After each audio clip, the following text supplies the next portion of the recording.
हिंदी की तैयारी के लिए चैनल को सब्सक्राइब करें और नई वीडियोज़ की जानकारी भी आपको मिलती रहे, इसके लिए घंटी भी दबाएं।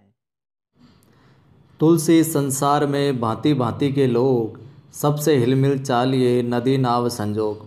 नमस्कार दोस्तों, स्वागत है आपका एक बार फिर से अपरा की जो हमारी टेस्ट सीरीज चल रही है उसके भाग 31 के अंदर। आज हम बात करेंगे भारतीय नारी, जो स्वामी विवेकानंद के साक्षात्कार से संबंधित अध्याय है, वहाँ से प्रश्नों का संकलन करेंगे। अगर वीडियो अच्छा लगे तो लाइक करें, कमेंट करें और ज़्यादा से ज़्यादा शेयर करें। चलिए शुरुआत करते हैं। विवेकानंद के बचपन का नाम क्या था? नरेंद्र। अगर इनके जन्म सन की बात करें तो इनका जन्म 12 जनवरी 1863 को हुआ था। आगे देखते हैं कि यदि आप भारत को जानना चाहते हैं तो विवेकानंद को पढ़िए, उनमें आप सब कुछ सकारात्मक ही पाएंगे, नकारात्मक कुछ भी नहीं। ये कथन किसका है?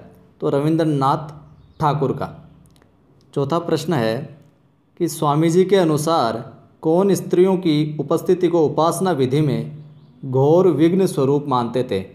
जो सेमेटिक लोग थे वो स्त्रियों की उपस्थिति को उपासना विधि के अंदर घोर विघ्न स्वरूप मानते थे। अगला है, आर्यों के अनुसार किसके बिना पुरुष कोई धार्मिक कार्य नहीं कर सकता? तो सहधर्मिणी के बिना कोई पुरुष है जो आर्यों के अनुसार कोई धार्मिक कार्य वो नहीं कर सकता। अगला देखिए, स्वामी विवेकानंद के अनुसार भारतीय स्त्री जीवन की समस्याएं किसके माध्यम से हल की जा सकती है? तो शिक्षा के द्वारा। स्वामी जी बोलते हैं कि शिक्षा के द्वारा ही भारतीय स्त्री जीवन की जो जितनी भी समस्याएं हैं उनके सामने, उन सारों को जो हल है वो केवल शिक्षा के द्वारा ही संभव है। धर्म को शिक्षा का मेरुदंड किसने कहा है? ध्यान रखिएगा इस प्रश्न को कि धर्म को शिक्षा का मेरुदंड किसने कहा है? तो स्वामी विवेकानंद ने। अगला है, स्वामी विवेकानंद जी के अनुसार किसमें संगठन करने की अद्भुत शक्ति थी और इस शक्ति के बल पर संसार को अपना अनुगामी बनाया था? तो महात्मा बुद्ध के अंदर लोगों को संगठित करने की शक्ति थी और इसी शक्ति के बल पर संसार को उन्होंने अपना अनुगामी बनाया था। मेरे दो प्रश्न मानो, कुशल धनुर्धारी के हाथ में दो तीक्ष्ण बाण है। यह कथन किसका है? गार्गी का।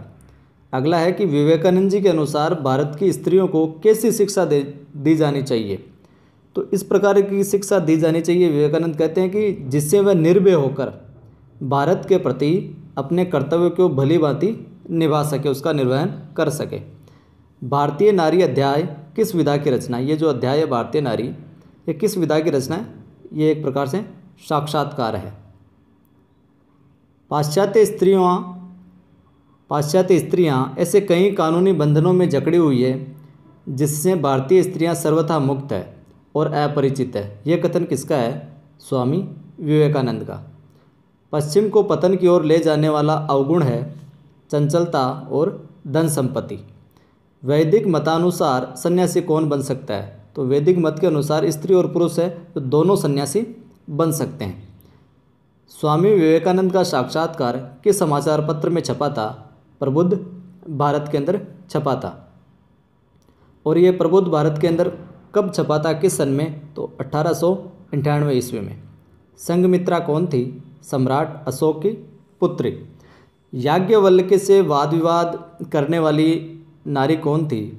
गार्गी। अगला है कि पर स्त्री के स्थूल सौंदर्य की प्रशंसा करने से कैसे भावों का उद्रेक होता है? तो निम्नतर भावों का उद्रेक होता है। स्वामी विवेकानंद के अनुसार प्रत्येक पुरुष को अपनी पत्नी के अतिरिक्त सभी स्त्रियों को क्या समझना चाहिए? मांस के समान समझना चाहिए। विवेकानंद जी के अनुसार प्रत्येक स्त्री को अपने पति के अतिरिक्त सभी पुरुषों को क्या समझना चाहिए? पुत्रवत, पुत्र के समान समझना चाहिए। शकुंतला आख्यान पर किस संस्कृत कवि ने नाटक लिखा? तो कालिदास ने लिखा था शकुंतला आख्यान पर नाटक। भारत देश की स्त्रियों के लिए स्वामी जी का क्या संदेश है? तो तेजस्वी बनो, हृदय में उत्साह भरो और भारत और भारतीय धर्म के प्रति विश्वास और श्रद्धा रखो। भारत में जन्म लेने के कारण लज्जित अनुभव ना करें, वरना उसमें गौरव का अनुभव करें। अगला है, शालिग्राम क्या है? तो ये काले रंग का गोलाकार पत्थर होता है जिसमें विष्णु का वास है जो माना जाता है। आर्य और सेमेटिक लोगों का नारी संबंधी दृष्टिकोण है। तो आर्य और सेमेटिक जो लोग हैं उनका नारी के विषय में जो दृष्टिकोण है वो परस्पर विरोधी है। तो शुक्रिया दोस्तों, ये थे इस कक्षा में कुछ विशेष प्रश्न। अगली कक्षा में कुछ और विशेष प्रश्नों के साथ हाजिर होंगे। फिर से निवेदन, अच्छा लगे तो लाइक करें, शेयर करें और कमेंट करें।